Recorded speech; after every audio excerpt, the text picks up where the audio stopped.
Hey, what's up? So ngayon, bibili kami dito sa Aboy's Fresh Lumpia dito sa SM Novaliches. Makikita nyo, yan na yung ating pinaka-wrapper. Gawa to sa egg and flour. Siyempre sa special na flour. So unang ginagawa nila, nilalagyan nila muna ng fresh lettuce. Ayan, i-distribute ni ma'am ang lettuce na kanilang freshly picked.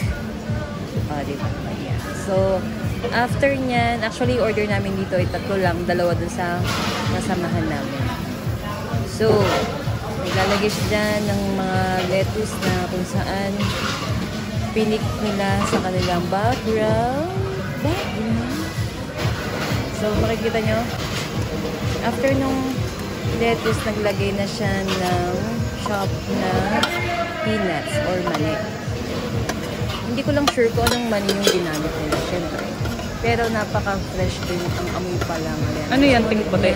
Yung parang noodles na pinray na pag kinagat mo, siya pala yung nagiging crunchy. Pag ilikma mo na siya, yun pala yung kanilang secret. Okay.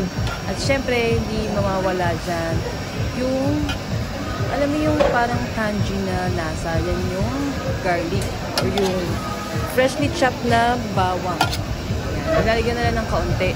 Kaya pala iba-iba yung lasa na natitikman natin sa loob ng lumpia. Then after nun, hindi mawawala syempre ang pinakadulo, ang ubod. Ayan. Sama-sama na siya dyan yung ubod.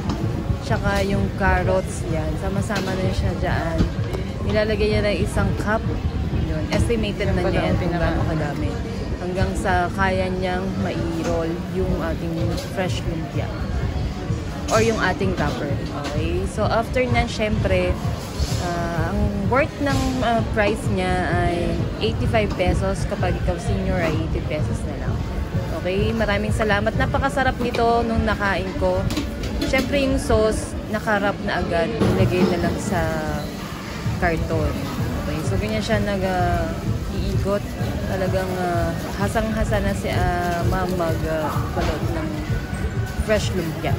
Then after nyan, syempre ilalagay niya kaagad sa karton. Ayan. So tapos yan, ilalagay na lang din niya yung sauce dyan. Okay? So kung gusto nyo bumili, masarap dito sa Aboy's Fresh Lumpia. Ayan. Maraming pong salamat. Thank you po sa panonood. Love you guys. Mama.